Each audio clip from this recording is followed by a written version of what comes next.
Hello class. Today we are going to study about our next chapter probability. ठीक है, आज हम probability के बारे में पढ़ेंगे. अब probability क्या है? सपोज मैं डेली लाइफ से एग्जांपल्स उठाती हूँ. ठीक है, फर्स्ट एग्जांपल लिया, it may probably rain today. Probably rain today. शायद आज बारिश होगी. ठीक है. सेकंड है, I have a doubt that he will pass the test. I doubt he will pass the test, कि शायद ये टेस्ट पास कर दे. थर्ड है, there is a 50-50 chance of winning a toss by India in today's match. ये तीन example लिए मैंने जो सबसे ज्यादा हम यूज करते हैं अपनी डेली लाइफ में. अब देखते हैं कि इनका प्रोबेबिलिटी से रिलेशन क्या है. पहला है हमारा कि there is probably it will rain today. जो ये वर्ड प्रोबेबली है, ये एक सर्कमस्टांस या एक अनसर्टेनिटी को दिखा रहा है कि शायद आज बारिश होगी. अब जैसे आजकल मॉनसून सीजन है, बादल होते हैं, तो हम क्या कहते हैं कि शायद आज बारिश होगी क्योंकि आज बादल हो रहे हैं. तो हमारी प्रोबेबिलिटी क्या होगी किसी भी चीज के होने की, वो 50-50 होगी. बारिश बादल है, बारिश हो भी सकती है. बादल है तो जरूरी नहीं है कि बारिश हो सकता है बादल चले जाए. ठीक है. सेकेंड है हमारा वर्ड जो इसमें यूज हुआ है, वो है doubt. I doubt he will pass the test. मुझे डाउट है, हो सकता है वो फेल हो जाए और हो सकता है कि वो पास हो जाएगा. उसके बाद है, there is a 50-50 chance of winning a toss by India in today's match. हो सकता है कि आज इंडिया, जब कोई मैच शुरू होता है, जब टॉस होना होता है, सब पहले से प्रेडिक्शंस करने लग जाते हैं कि आज ये वाली टीम जीतेगी, ये वाली टीम हारेगी, उसके ऊपर बेटिंग होती है. ठीक है. एंड देन टॉस के ऊपर भी बैटिंग होती है कि कौन सी टीम आज टॉस जीतेगी. ठीक है. वही हम बात हो रही है चांस की, कि 50-50 चांस है कि इंडिया जो है वो मैच जीतेगी. तो इसी को जो एलिमेंट इन्वॉल्व हुए हैं अनसर्टेनिटी के, उसको हम बोलते हैं प्रोबेबिलिटी. ठीक है, समझ आ गया प्रोबेबिलिटी है क्या. अब प्रोबेबिलिटी को शो कैसे करते हैं? प्रोबेबिलिटी को हम डिनोट करते हैं P ऑफ E से, denoted by P of E. इससे डिनोट करते हैं. इसका एक फॉर्मूला है, वो लिख लो. PE is equals to number of trials in which that event occurs. ठीक है, या happened, divided by total number of trials. Total number of trials क्या कहता है ये कह रहे हैं कि number of trials in which the event happened, के कितनी नंबर ऑफ ट्रायल्स में वो चीज हो सकती है, divided by total number of trials, कि कितनी हमने करी. अब जैसे प्रोबेबिलिटी हम देखें रेन की, तो दो ही पॉसिबिलिटी है, या तो रेन होगी या नहीं होगी. ठीक है. तो अगर रेन होगी, उसके लिए आप पहला निकालोगे, वो आएगा 1/2, और नहीं होगी, नॉट कमिंग, उसके लिए भी क्या आएगा 1/2. टोटल कितना है 2. और प्रोबेबिलिटी नहीं होने की कितनी होगी, वो है 1. एक ही चांस है कि वो नहीं होगी. ठीक है. और होने का भी एक ही है. ठीक है. अभी एक और एग्जांपल हम लेंगे, उससे फिर आपको ये क्लियर हो जाएगा कि किस तरीके से हम अपनी प्रोबेबिलिटी को निकालते हैं. अब यहाँ प्रोबेबिलिटी तो आप लोगों को समझ आ गई होगी कि प्रोबेबिलिटी है क्या. It is the experiment of an uncertainty or the trials. ठीक है, देखते हैं एग्जाम्पल लिखिए. We toss a coin 10 times. We toss a coin 10 times, a head and a tail. A head and a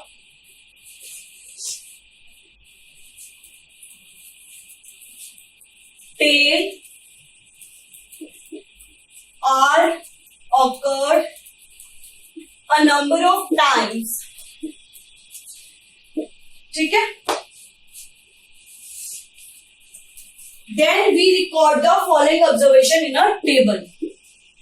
Then we record a following observation in a table. हमने क्या करा, एक coin को 10 टाइम्स टॉस करा. ठीक है, जब आप कॉइन को टॉस करते हो तो दो ही प्रोबेबिलिटी या दो ही पॉसिबिलिटी आती है. ठीक है, कि या तो हेड आएगा या टेल आएगा. अब 10 टाइम उसको टॉस करो, हो सकता है 5 टाइम हेड आए, 5 टाइम टेल आए, हो सकता है कि 10 के 10 टाइम टेल आ जाए और 10 के 10 टाइम हेड आ जाए, या फिर उसमें से 2 टाइम हेड आए 2 टाइम टेल आए, कोई भी पॉसिबिलिटी हो सकती है. तो उन सबको हम क्या करेंगे, एक टेबल बना के रिकॉर्ड करेंगे. ठीक है, यहां आएगा number of times we toss the coin. The coin is tossed. यहां आपने कितनी बार कॉइन को टॉस किया. ठीक है, और यहां पे आएंगे हमारे number of times the head comes up. कितनी बार हेड आया and number of times the tail comes up. ये मैं आपको एग्जाम्पल आज सच क्वेश्चन के तौर पे नहीं करवा रही, मैं जस्ट बता रही हूँ कि प्रोबेबिलिटी को आप सॉल्व कैसे करोगे. अगर आपके पास आ जाता है तो उसको करने का तरीका क्या है. ठीक है, अब कितनी बार टॉस किया, 10 बार. तो अभी हमें ये नहीं पता कि कितनी बार क्या है, वो भी आपको वो बताएगा. ठीक है, तो हम इसको आज तक ब्लैंक छोड़ रहे हैं क्योंकि मैं आपको करने का तरीका बता रही हूँ. ठीक है, अब इसके बाद इसका फॉर्मूला लगा दो, प्रोबेबिलिटी निकाल लियो. Number of times a head or a tail comes up divided by total number of time the coin is tossed. ठीक है, ये हमने फॉर्मूला बना लिया कि कितनी बार हमारा हेड और टेल आया है. ठीक है, उसको हम डिवाइड कर देंगे टोटल टाइम से, इससे हमारी प्रोबेबिलिटी निकल जाएगी. ठीक है, इतना समझ आ गया कि अगर आपके पास कोई भी क्वेश्चन आ जाए सॉल्व करने के लिए उसको आप कैसे निकालोगे. अगर मैंने जो रेन वाला एग्जांपल बताया था, अगर यहीं पर रेन वाला होता है तो मैं इस तरीके से लिखती. रेन की पॉसिबिलिटी क्या है, कमिंग की क्या होगी 1, नॉट कमिंग की भी 1. तो मैं इसको प्रोबेबिलिटी निकालूंगी कमिंग के लिए तो वो आएगी 1/2, और नॉट कमिंग के लिए या नॉट रेनिंग के लिए वो आएगी, यहाँ रेनिंग और नॉट रेनिंग लिख लो. ठीक है, रेनिंग के लिए 1/2 और नॉट रेनिंग के लिए भी 1/2. ये होती हमारी प्रोबेबिलिटी. ठीक है, अब हम देखते हैं अपना next. Each toss of a coin is called a trial.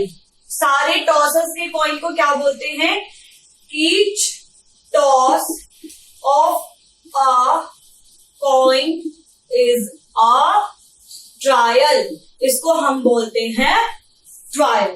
ठीक है, अब आता है हमारा नेक्स्ट एलिमेंट्री प्रोबेबिलिटी. ये क्या होती है, चलिए देखते हैं.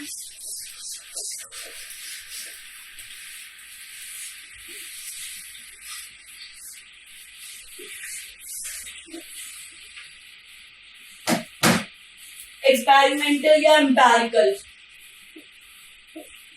एम्पेरिकल प्रोबेबिलिटी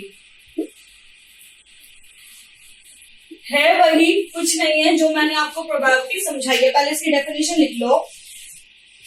जो हमने लिखा था ना कि each toss of a trial, तो ये वहीं से आएगा। A trial of is the a trial is an action which a trial is an action which results in one or several outcomes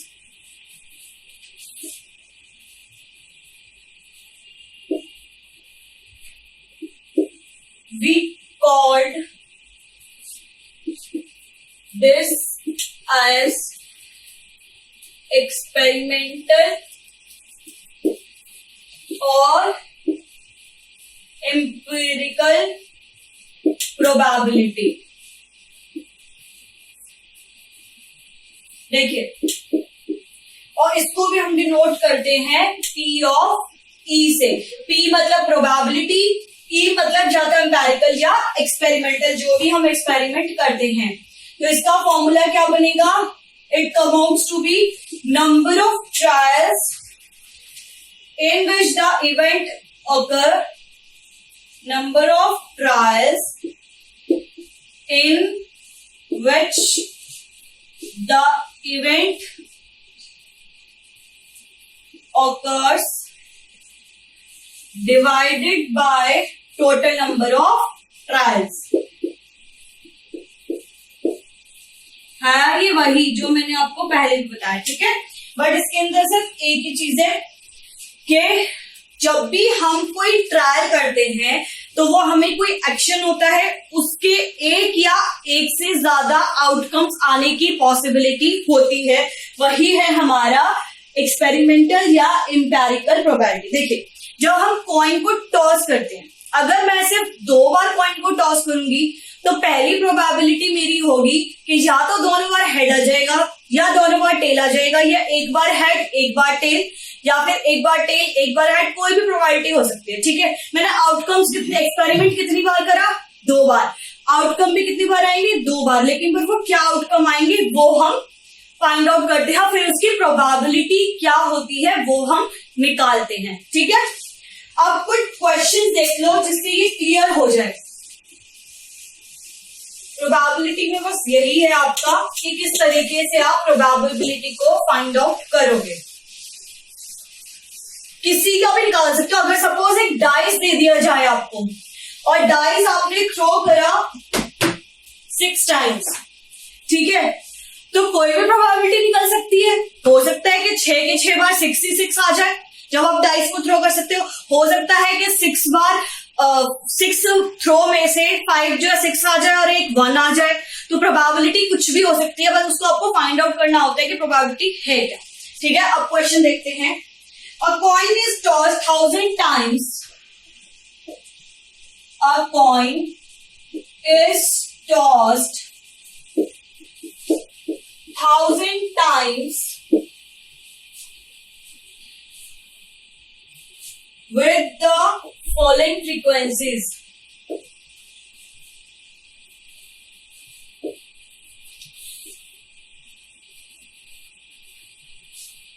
frequencies हमें गिवन है। हेड आ रहा है हमारे पास 455 टाइम्स और टेल आ रहा है 545 टाइम्स, ठीक है, ये हमें गिवन है।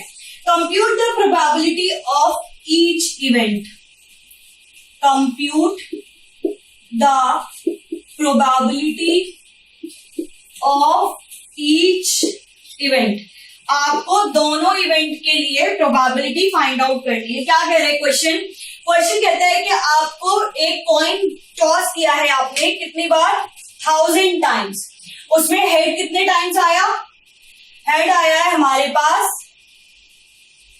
445 टाइम्स और टेल आया है 545 टाइम्स, ठीक है, अब हमें प्रोबेबिलिटी निकालनी है। देखिए कैसे निकालते हैं।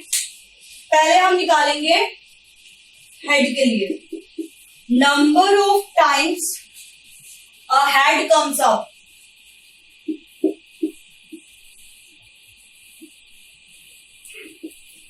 देखते हैं हेड कितनी बार आया है, वो है हमारे पास 455। प्रोबेबिलिटी निकालिए, PE इज इक्वल्स टू 455। कैसे निकालते हैं हम, number of trials divided by total number of trials. Number of trial कितना है, 455। अब इसको आप टोटल नंबर कितना होगा, इन दोनों को ऐड करोगे जो है हमारा 1000, तो कितना आ गया 0.455। ये होगी हमारी हेड की प्रोबेबिलिटी जितनी बार ये आया होगा। अब निकालते हैं हम टेल के लिए, number of times a tail comes up. कितनी बार आया था, 545। ठीक है, प्रोबेबिलिटी निकालो टेल की, आउटकम्स डिवाइडेड बाय टोटल, कितना आ गया 0.545। ये है हमारी टेल की आउटकम। अब दोनों प्रोबेबिलिटीज को अगर हम ऐड करें तो क्या आएगा, इसको एफ ले लेना इस वाले को, ताकि कंफ्यूज ना हो कि ये भी ई है और ये भी ई है। ठीक है, E plus P of F is equals to 0.455 plus 0.545।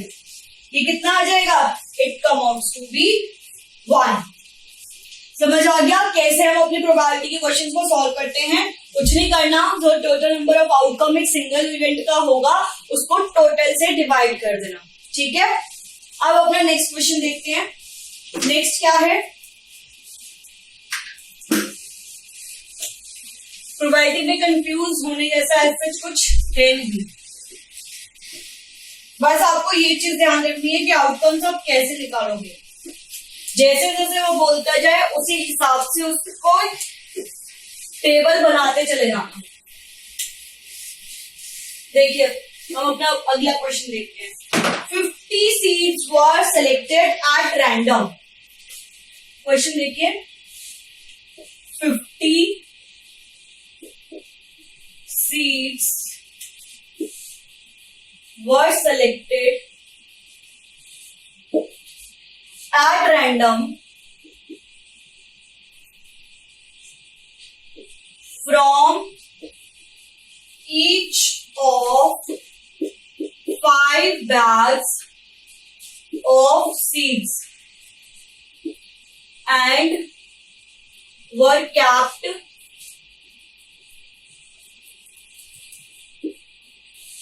under standardized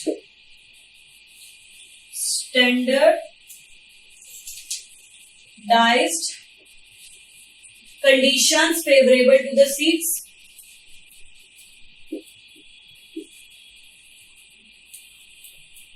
Favorable to the seeds germination.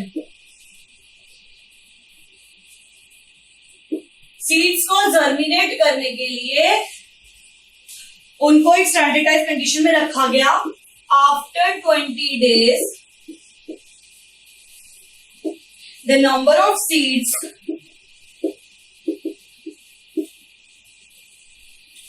which had germinated in each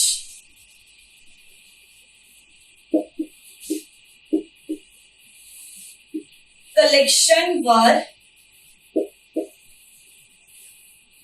counted and recorded as follows.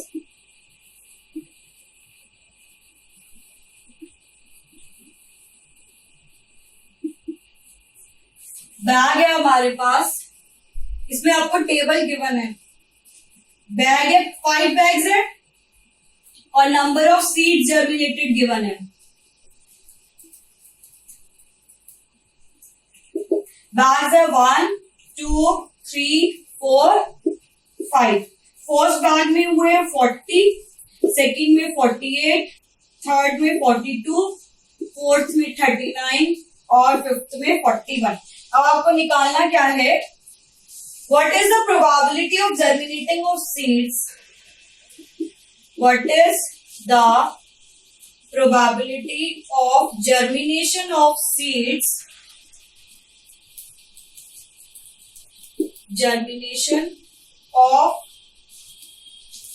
पहला पार्ट है more than 40 seeds in a bag,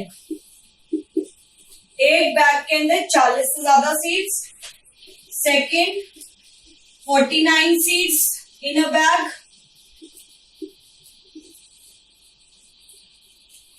third है हमारा मोर than 35 seeds in a bag,